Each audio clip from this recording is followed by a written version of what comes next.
In part 1 of this series, my friend, I am going to teach you the exact method that I have used to help thousands of English learners around the world just like you finally speak English fluently. Are you ready? Well then, let's jump right in. We're starting off with this series speaking about how to make long sentences in English. And part 1 of this series is all about the introduction to the 5 W's.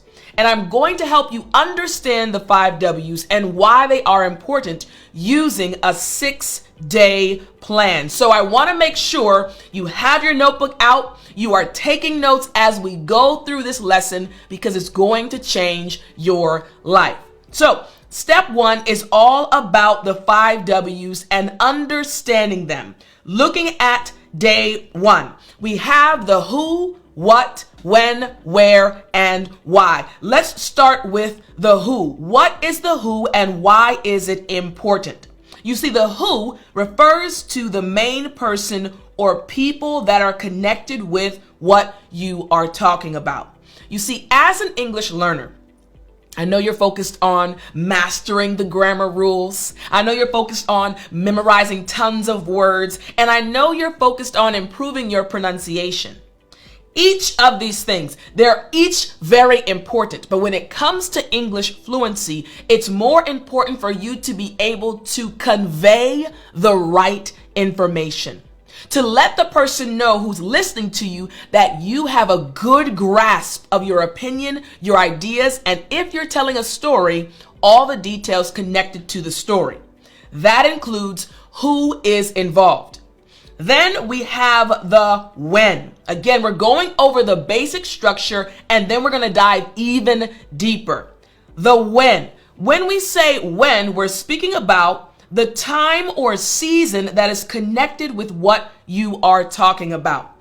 Think about this in your own language. When someone is telling you something, as they're speaking, you start to imagine it in your mind. This is the awesomeness of your brain. Someone speaking to you, you're imagining what they're saying. And if they are able to include the right details, it makes it even more enjoyable to listen to them. Tell me more. Tell me more. I want you to experience that when you speak English. When you speak English and include the right information, the person listening to you will not only think that you speak English fluently, they will also enjoy listening to you. This is why the 5 W's method is so important. Now we're going to go to the where. This W, where, refers to the location or place that is connected with what you are talking about. As you are giving your idea, your opinion, or describing an experience, you need to make sure that you are also including where this situation happened. You need to help the person listening to you be able to visualize where the situation occurred. Then we go to the next W. We have the what.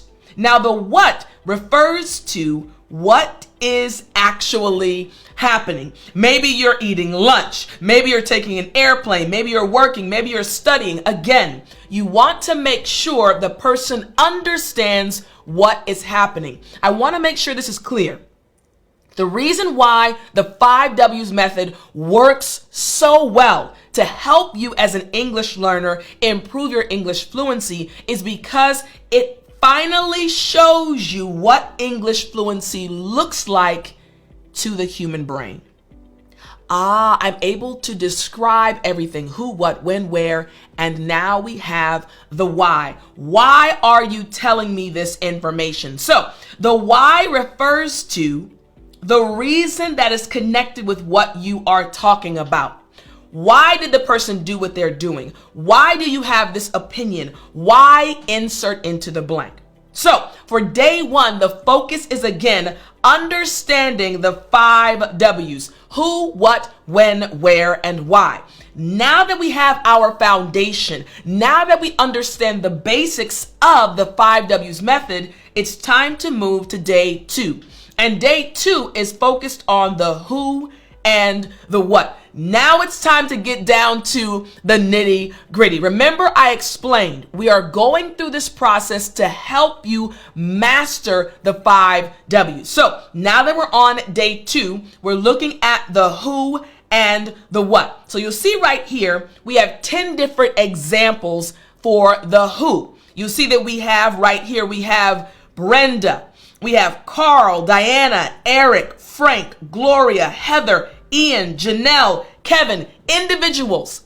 These are simply names of individuals, but we have to go even deeper. So I want us to take a look first at Brenda. This individual's name is Brenda, and let's say this is what Brenda looks like. So remember, we are focusing on the who. So if we're focused on the who and we see this image of this individual, it's not just that her name is Brenda. No, we need to describe her. So what do you see as you look at this image? What do you see? How can we describe her? Oh, she's smiling. A woman named Brenda, a smiling woman named Brenda. We're describing the who. If someone were listening to you and they couldn't see this image, how would you describe her? Oh, I see that she has long, flowing, dark brown hair.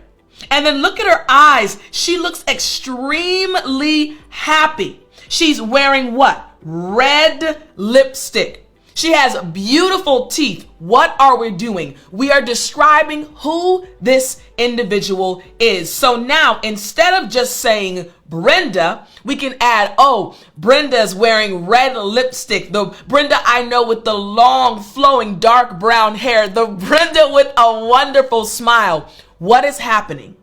We are describing the who. Remember, I'm teaching you how to finally speak English fluently. And speaking English fluently is all about giving the right details, but also being concise. And we're starting off with the who. So we have Brenda.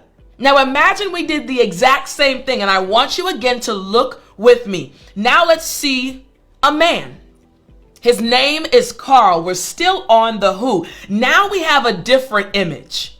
Again, think about having to describe this person to someone who's listening to you. It doesn't matter if you're an intermediate English learner or an advanced English learner. This is a skill that you must master in order to do what?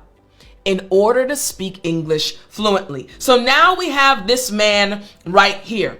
And if, once again, we are trying to describe who this man is, well, I first personally see that he has a large or a big beard.